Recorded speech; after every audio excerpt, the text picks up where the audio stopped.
Olá, meus amados irmãos da Primeira Igreja Batista em Jardim Maranguape. Aqui quem vos fala é o pastor Roosevelt Arantes da Silva. Eu sou missionário dos irmãos na Junta de Missões Nacionais aqui na cidade de Resende, no Rio de Janeiro. Temos mais algumas afinidades. Eu sou fruto da Primeira Igreja Batista no coração de Rio Doce, a Pibicorde, pastoreada pelo pastor Edivan Tavares, que tem dado apoio, suporte e cuidado desta igreja. Além de ter sido criado nessa igreja, sou primo do pastor Edivan Tavares e para mim é um privilégio, uma alegria poder nesse dia compartilhar a palavra do Senhor ao coração dos irmãos. Foi-me proposto o tema O Obreiro Aprovado e o texto bíblico que eu convido os irmãos a abrirem as suas Bíblias é a segunda carta do apóstolo Paulo a Timóteo, seu discípulo, capítulo 2, versículo 14 até o versículo 26, e eu convido os irmãos a acompanharem a leitura comigo. Diz assim a palavra do Senhor: recomenda estas coisas, dá testemunho solene a todos perante Deus, para que evitem contendas de palavras que para nada aproveitam, exceto para a subversão dos ouvintes. Procura apresentar-te a Deus aprovado, como obreiro que não tem do que se envergonhar e que maneja bem a palavra da verdade.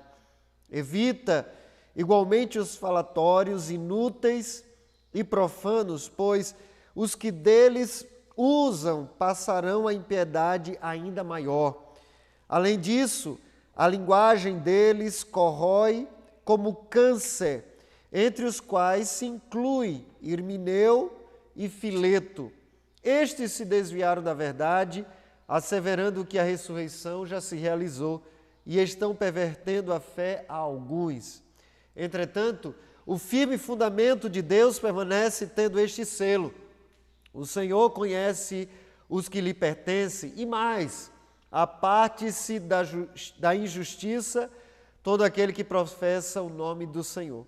Agora, ora, numa grande casa não há somente utensílios de ouro e de prata, há também de madeira e de barro, alguns para a honra, outros para a desonra.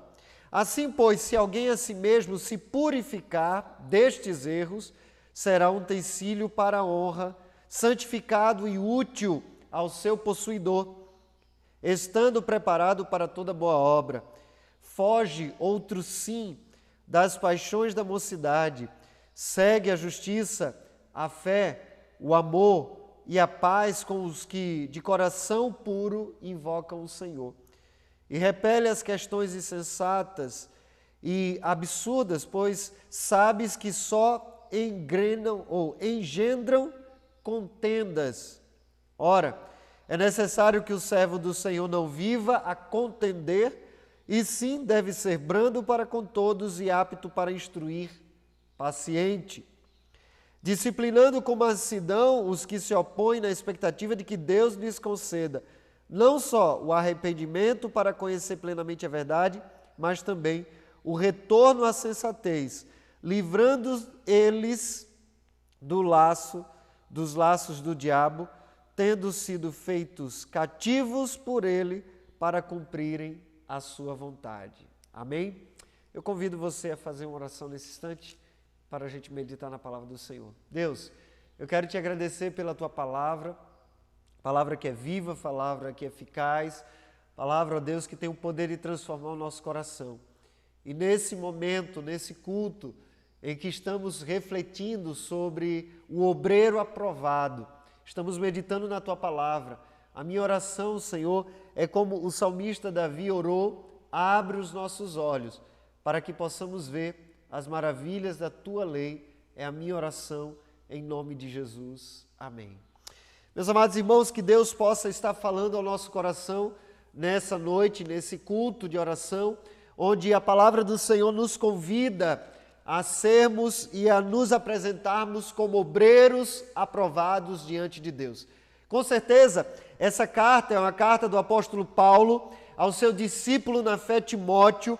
Timóteo era um pastor, Timóteo estava pastoreando a igreja que Paulo plantou, igreja que foi plantada na ação missionária do apóstolo Paulo, mas Paulo está escrevendo a Timóteo não apenas como um pastor de ovelhas, não apenas como líder da igreja, mas ele está escrevendo a Timóteo como seu discípulo amado.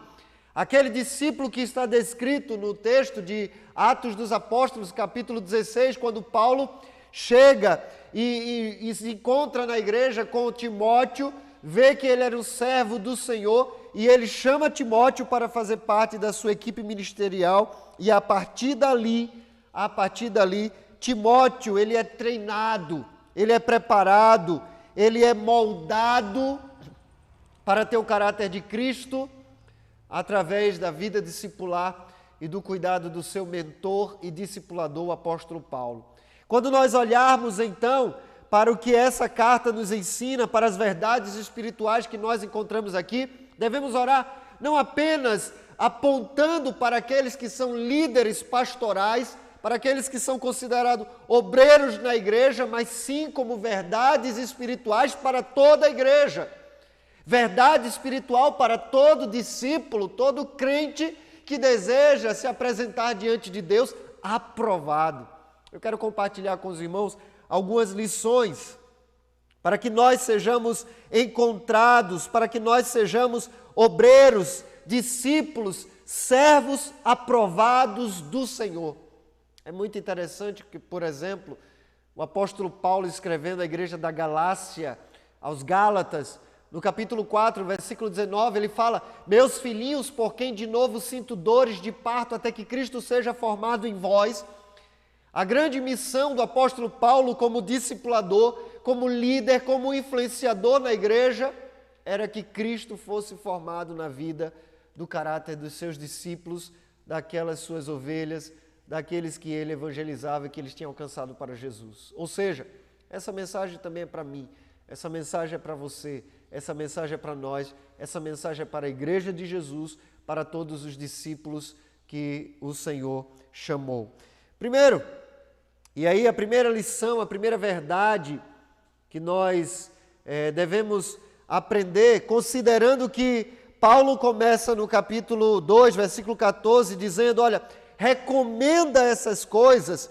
Paulo está falando ao seu discípulo Timóteo, ele está instruindo aquele pastor, aquele discípulo, aquele servo, acerca das coisas que ele deve falar, acerca do seu procedimento no ambiente da igreja. Então, pensar em sermos obreiros aprovados, líderes, homens e mulheres aprovados diante do Senhor tem a ver com o nosso comportamento e a ver com aquilo que nós vamos expressar em palavras no ambiente da igreja ou na própria vida cristã. A primeira lição que eu aprendo, olhando especificamente para o versículo 15, quando Paulo diz assim, procura apresentar-te a Deus como aprovado, como obreiro que não tem do que se envergonhar e que maneja bem a palavra da verdade, que para sermos encontrados ou achados como obreiros aprovados, nós precisamos primeiro reconhecer que isso é algo que exige a nossa ação e a ação de Deus. Para sermos obreiros aprovados, é preciso entender que isso exige a nossa ação e a ação de Deus nessa aprovação. Por quê? Quando Paulo diz assim, olha, procura apresentar-te a Deus como obreiro aprovado, ele está falando de uma ação que deve ser gerada, deve ser promovida pelo seu discípulo Timóteo. Para sermos aprovados, há algo que depende de nós, há algo que deve ser buscado por nós, ou seja, devemos reconhecer que existe e que ser aprovado exige tanto a ação de Deus como a nossa ação.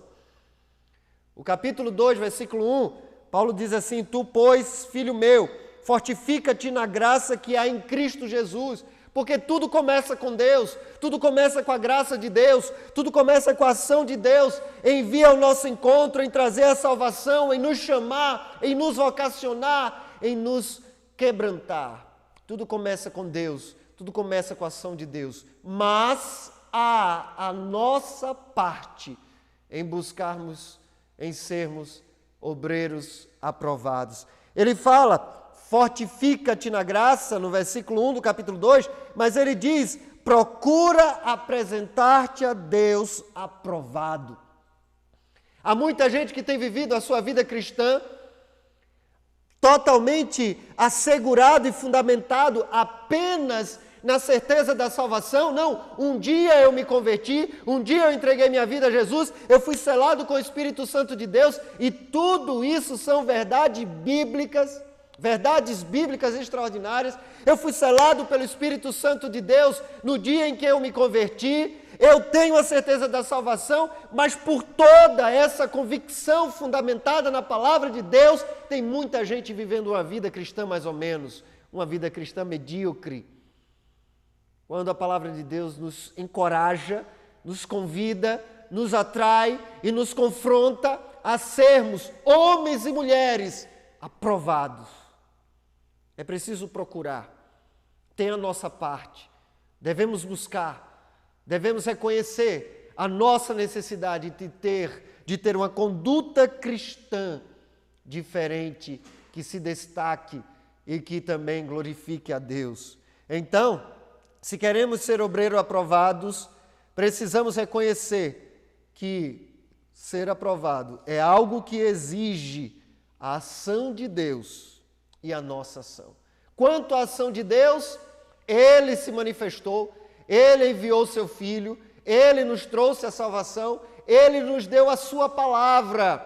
Quanto a nós, é preciso desejar ser aprovado, é preciso buscar ser aprovado e é preciso procurar os meios bíblicos para sermos aprovados diante de Deus. A segunda lição que eu aprendo nesse texto, que para sermos obreiros aprovados, nós precisamos ter os critérios corretos para aprovação. Critérios corretos para aprovação. Como assim? O apóstolo Paulo diz, olha, nós devemos se apresentar aprovados diante de Deus.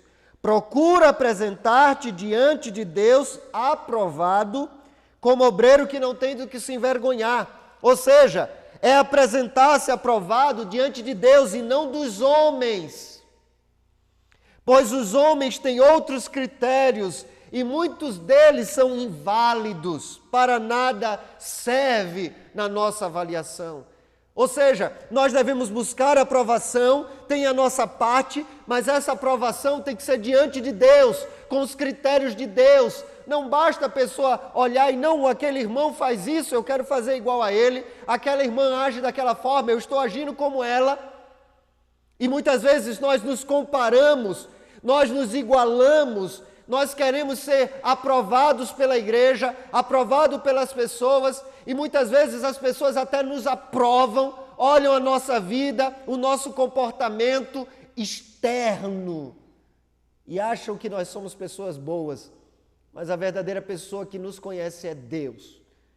Quando Jesus fala à igreja do Apocalipse, às igrejas, é interessante que ele fala de duas igrejas de forma muito séria, de forma muito confrontadora.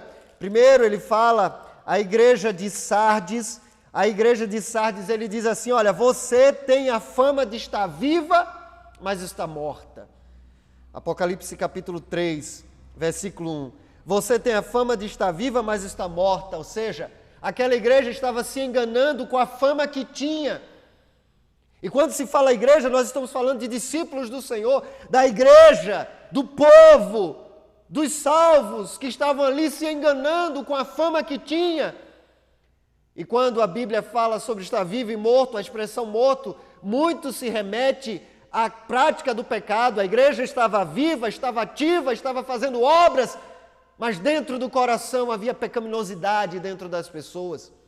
Então a igreja estava enganada, mas ela estava tranquila por causa dos critérios humanos que estavam aprovando aquela igreja. Outra igreja muito chocante por um erro de concepção e de critérios é a igreja de Laodiceia.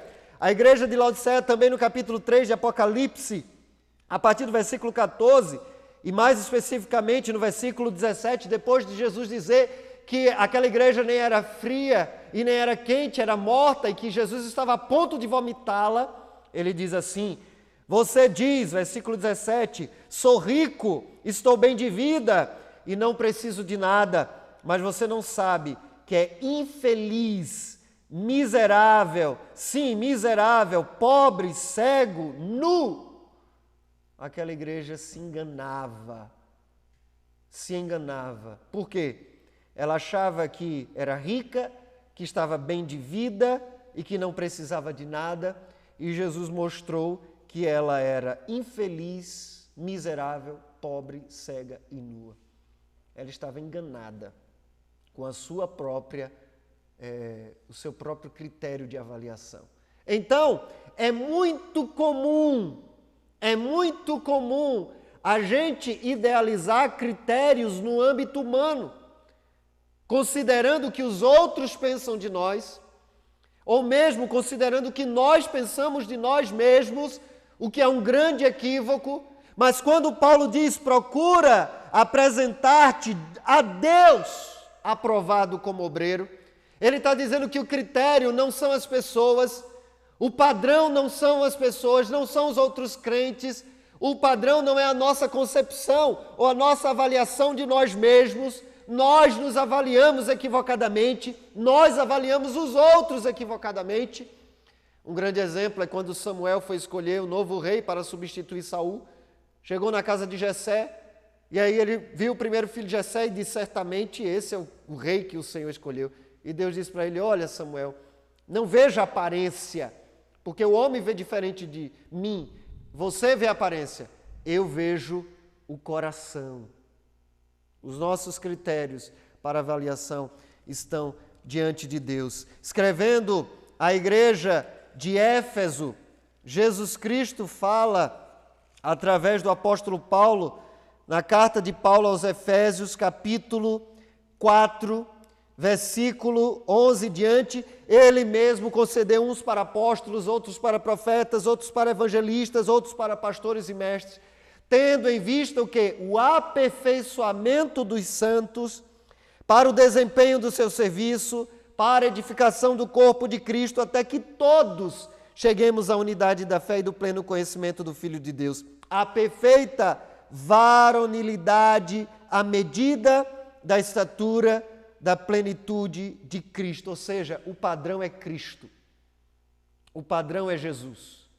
Para sermos obreiros aprovados diante de Deus, precisamos colocar como critério de aprovação a pessoa de Jesus Cristo.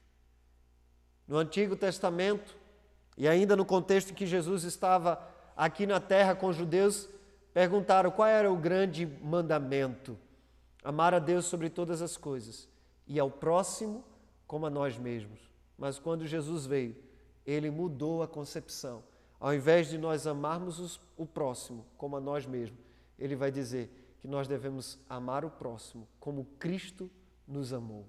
E como ele nos amou? Dando a sua vida por nós. O critério do amor agora não é o amor que eu tenho por mim para dar para o outro. O critério do amor, ele diz, um novo mandamento vos dou, que vos ameis uns aos outros, assim como eu vos amei.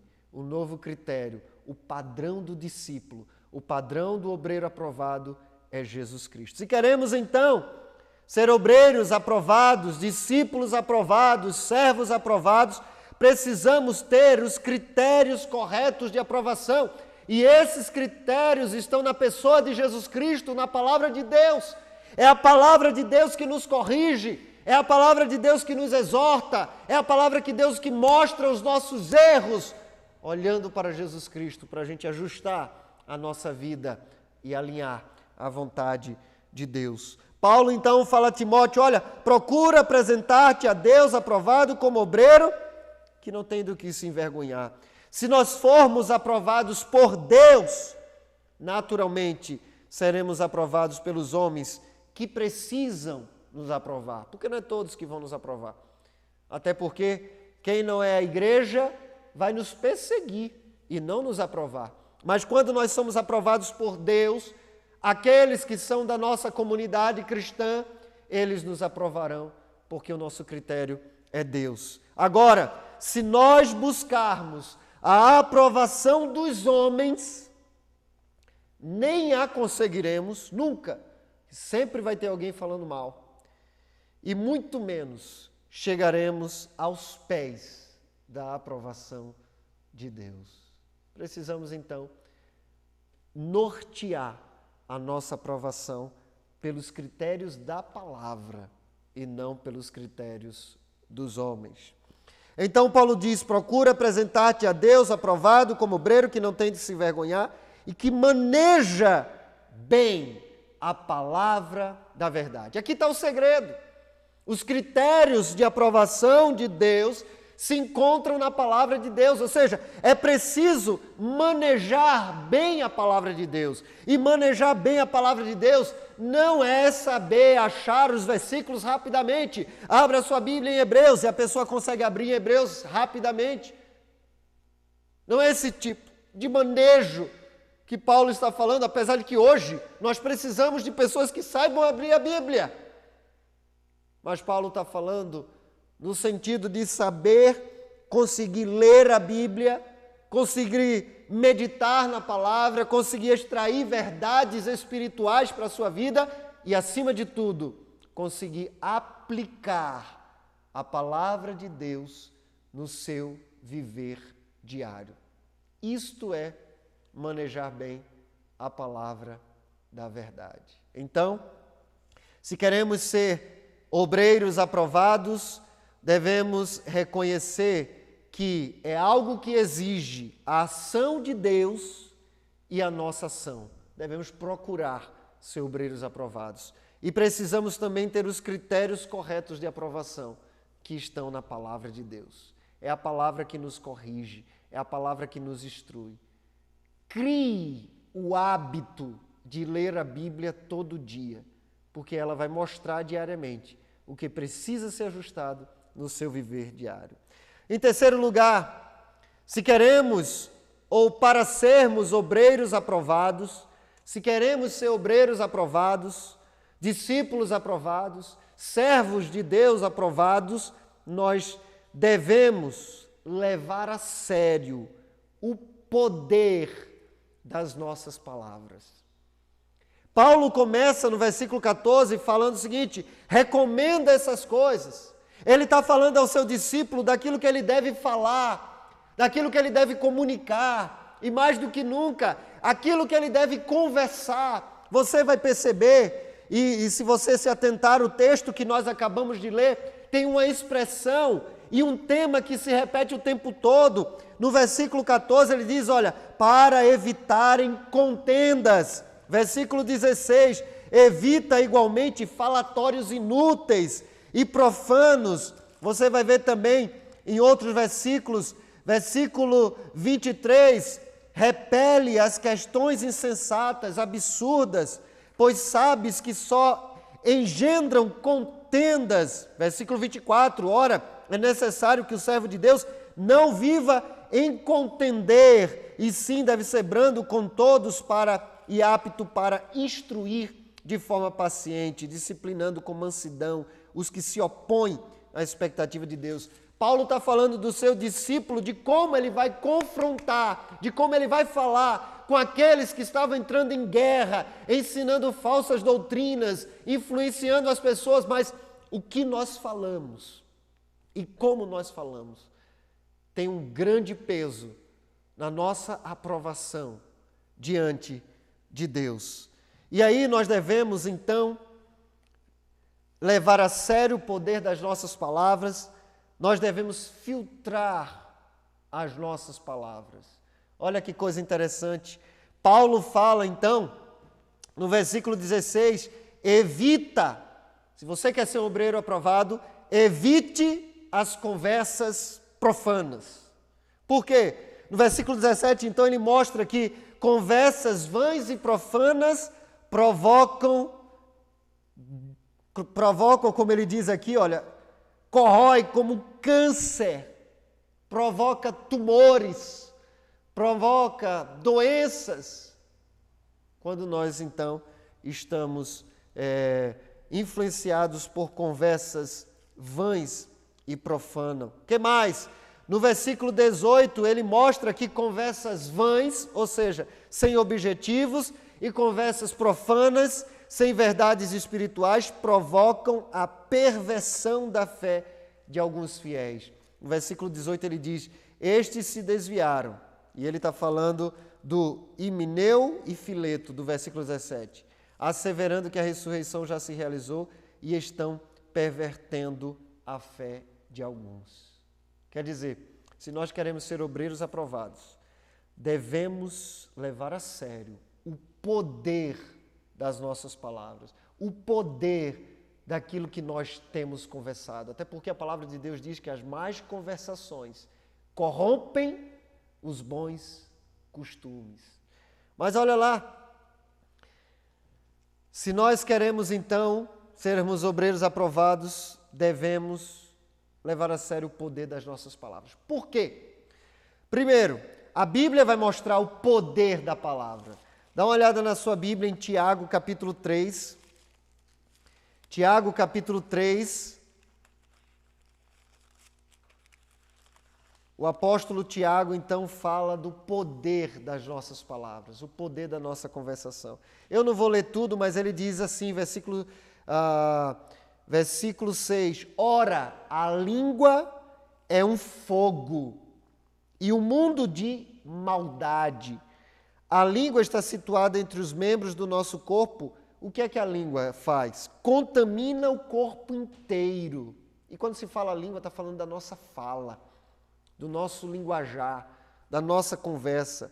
Não só põe em chamas toda a carreira da existência humana, como também ela mesma é posta em chamas pelo inferno. Ou seja, a língua, o nosso falar, as nossas conversações, ela põe em chamas toda a carreira da existência humana. Toda. Olha que coisa séria. E aí ele diz, versículo 8, mas a língua ninguém é capaz de domar. É incontido, cheio de veneno mortal. Com ela bendizemos o Senhor Pai. Também com ela amaldiçoamos as pessoas criadas à semelhança de Deus.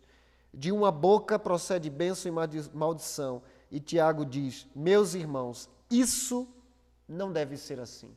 E Tiago está falando à igreja, não está falando para o mundo. Ele está falando à igreja. Com a mesma boca procede bênção e maldição. Meus irmãos, isto não pode ser assim. Então, se nós queremos ser obreiros aprovados, devemos levar a sério o poder das nossas palavras. O que nós estamos falando, o que nós estamos conversando, se as nossas palavras têm produzido mais contendas do que paz, mais edificação ou mais destruição? Qual é o padrão das nossas palavras? O apóstolo Paulo, escrevendo aos Efésios, capítulo 4, versículo 29, ele diz, não saia da vossa boca nenhuma palavra torpe, e sim, unicamente, a que for boa para edificação, conforme a necessidade, e assim transmita graça aos que a ouvem. Então, qual é o padrão das nossas palavras? Quando formos falar, temos que falar palavras que sejam para edificação, palavras que transmitam graça aos que a ouvem. Se nós queremos ser obreiros aprovados, devemos levar a sério o poder das nossas palavras e filtrar as nossas palavras. Agora, como eu vou controlar a minha língua? Como eu vou controlar as minhas palavras? Jesus deu a dica. Jesus, em Mateus capítulo 12, versículo 34, Mateus capítulo 12, versículo 34, diz assim a palavra do Senhor, raça de víboras, como podeis falar coisas boas sendo maus? Por quê? Porque a boca fala do que está cheio o coração. Então, se você quer controlar ou que as suas palavras sejam palavras de bênção, palavras que transmitam graça, você tem que encher o seu coração de coisas boas. E como nós enchemos o coração? E quando a Bíblia fala de coração, ele está falando de centro das decisões, centro das emoções, ele está falando da própria mente, a razão, a mente fala, né? A boca fala do que está cheio a nossa mente, os nossos pensamentos, as nossas emoções. E aí, para ter o filtro das nossas palavras, antes de ter o filtro da palavra, tem que ter o filtro daquilo que preenche a nossa vida, a nossa mente, que está em Filipenses capítulo 4, versículo 8. O apóstolo Paulo diz assim: finalmente, irmãos, tudo que é verdadeiro, tudo que é respeitável, tudo que é justo, tudo que é puro, tudo que é amável, e tudo que é de boa fama, se há alguma virtude, se há algum louvor, seja isso que ocupe o vosso pensamento. A nossa mente, o nosso coração, o nosso centro de emoções, ele é a fonte das nossas palavras. E como eu encho a minha mente? Eu costumo dizer aqui na igreja que nós preenchemos o nosso coração, a nossa mente, com os 5 sentidos. O tato, a nossa visão, o nosso olfato, a nossa audição, o nosso paladar. O que nós vemos, o que cheiramos, o que ouvimos, o que sentimos, o que tateamos. Tudo isso leva informações para o nosso cérebro e vai guardando, e vai acumulando, e ele enche, e ele transborda com as nossas palavras. O que você tem preenchido? Ou do que e com o que você tem preenchido a sua mente? Olha que as novelas, os seriados, os filmes são terrivelmente hoje controlados por valores que não têm nada a ver com a palavra de Deus. Cada vez está mais difícil. Eu e minha esposa desistimos de assistir filme, série, que a gente começava a assistir um filme achando que estava um filme legal e você via valores contrários ao reino de Deus. Nós, há alguns meses atrás, antes da gente cancelar a Netflix, que não tinha nada de bom mais para a gente, estávamos só financiando, muitas vezes, a pornografia, financiando, porque a gente está sustentando um veículo que está bombardeando de pornografia, de homossexualismo e de outras coisas. Então eu parei de pagar. E aí nós fomos assistir um filme que não tinha assim, o tema era bonito, era uma coisa saudável. Mas começa o filme falando de uma mulher e o seu filho, né, e o esposo, e eles estão tirando fotos para o cartão de Natal e o filho vai para a faculdade. Dali ele está se mudando, depois da foto ele se muda para a faculdade. E ali, na hora que ele sai, aquele casal, o menino sai, vai para a faculdade. Na mesma hora, a esposa mostra uma passagem aérea que ela tinha comprado para fazer uma viagem com seu esposo, para comemorar. Depois de tanto tempo investindo na vida deles, cuidando do filho, agora eles iam passear. E aí o esposo diz assim, não, mas o nosso casamento acabou. E ele pega as roupas dele, na verdade já tinha a mala pronta, e ele vai embora também.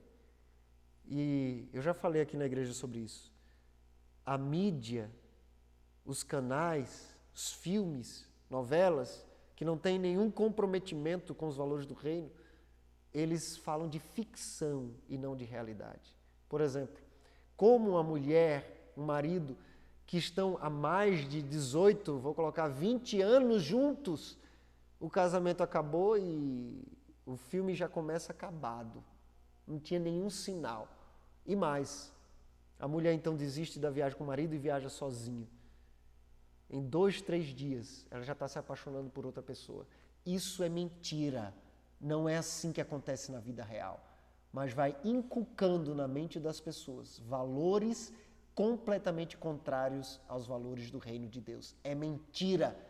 Mas o filme, os seriados, as novelas fazem parecer tudo muito bonito. E sem perceber, a nossa mente, o nosso coração está cheio de lixo e as nossas palavras o nosso linguajar termina transmitindo o que está cheio, o nosso coração. Se nós queremos ser obreiros aprovados, precisamos considerar o poder das nossas palavras. Considerar e filtrar. Mas para filtrar precisa entender como nós falamos do que a boca está cheia. E por que nós falamos? E como enchemos o nosso coração com aquilo que nós absorvemos. Tenha cuidado com aquilo que você tem assistido, com aquilo que você tem preenchido o seu coração. São valores do reino. E aí Paulo vai dar um exemplo muito claro, voltando para a segunda carta de Paulo a Timóteo. Ele fala muito claro, depois de falar sobre o exemplo de Himeneu e Fileto, que eles falaram tantas mentiras que desviaram alguns, aí ele fala de uma verdade espiritual. Entretanto, o firme fundamento de Deus permanece tendo este selo: o Senhor conhece os que lhe pertencem. Ou seja, há um firme fundamento de Deus que permanece tendo o selo. O Senhor conhece os seus. O homem pode se confundir, mas o Senhor conhece os seus. Não tem como enganar o Senhor. Obreiros aprovados por Deus são reconhecidos por Deus. Paulo então fala, olha só, aparte-se da injustiça todo aquele que professa o nome do Senhor. É a conduta, é a postura do servo, da serva do Senhor que deseja ser aprovado, se apartar da injustiça. E que tipo de injustiça é essa? Olha só, versículo 22, ele diz: foge, outro sim, das paixões da mocidade, segue a justiça, que é o quê? A fé, o amor, a paz com os que de coração puro invocam o Senhor. O contrário da prática da injustiça é a prática da fé, do amor, da paz. Foge desse tipo de prática. Devemos não somente considerar aquilo que nós falamos, mas devemos considerar a nossa prática de vida. E aí ele dá um exemplo. Versículo 20. Olha, numa casa não há somente utensílios de ouro e de prata, que são os utensílios de honra, mas também de madeira e de barro, que são utensílios para desonra. Naquele tempo, esses vasos, eram separados, o de madeira e também o vaso de barro, ele era utilizado para dejetos, para o lixo. E os vasos de ouro e de prata era para alimentação, para a ornamentação. É a diferença entre vasos de honra e desonra. E aí ele dá um segredo. Talvez algumas pessoas estejam vivendo hoje não para vaso de honra, mas estejam vivendo como vasos de desonra, porque têm desonrado a Deus. Mas ele diz, versículo 21, trazendo uma esperança: agora, pois, se alguém a si mesmo se purificar destes erros, será utensílio para a honra, santificado e útil ao seu possuidor, estando preparado para toda boa obra. Esse é o obreiro aprovado, que abandona essas práticas erradas, abandona a fala, a contenda, a linguagem vã, profana, que não tem espiritualidade, que não tem sem objetivo, que não abençoa, que não edifica, que não traz graça. Então, tem que ser radical. Foge das paixões da mocidade. Repele, versículo 23, as questões insensatas, absurdas, pois só engendram contendas. Mas há uma solução, é se santificar, abandonando essas práticas. E aí, o versículo 24, Paulo diz: ora, é necessário que o servo do Senhor não viva a contender, e sim deve ser brando para com todos, apto para instruir e paciente, disciplinando com mansidão os que se opõem, na expectativa de que Deus lhe conceda não só arrependimento, para conhecer plenamente a verdade. O propósito da nossa aprovação, humanamente falando, como obreiro, saber como falar, saber como comunicar, é a gente levar outros ao arrependimento. Procura, pois, então, apresentar-te a Deus como obreiro aprovado, que não tem do que se envergonhar e que maneja bem a palavra da verdade. Que Deus te abençoe e que, em nome de Jesus, a cada dia mais, você possa reconhecer que existe a parte de Deus, mas existe a sua parte. Procure se apresentar como obreiro aprovado. Precisa reconhecer também que precisa dos critérios de aprovação de Deus e não dos homens. E esses critérios estão na palavra. E deve levar a sério o poder das suas palavras, do que você está falando, do que você está comunicando. Porque as nossas palavras matam, destroem, causam contendas, causam o afastamento de pessoas do próprio Deus, se elas não forem filtradas por aquilo que é puro, verdadeiro, amável, justo, de boa fama. Que você possa preencher o seu coração mais e mais com a palavra de Deus, em nome de Jesus. Amém. Deus, eu quero te agradecer, porque o Senhor não só nos desafia e nos convida a sermos obreiros, servos, servas, discípulos aprovados do Senhor, mas o Senhor também nos dá as ferramentas da tua palavra para esta aprovação. Que em nome de Jesus, a tua igreja, Primeira Igreja Batista em Jardim Maranguape, seja cada dia mais repleta e preenchida de homens e mulheres aprovados nos critérios do Senhor para a tua honra e para a tua glória, em nome de Jesus. Amém. Que Deus abençoe e muito obrigado pela oportunidade de estar com vocês. Amém.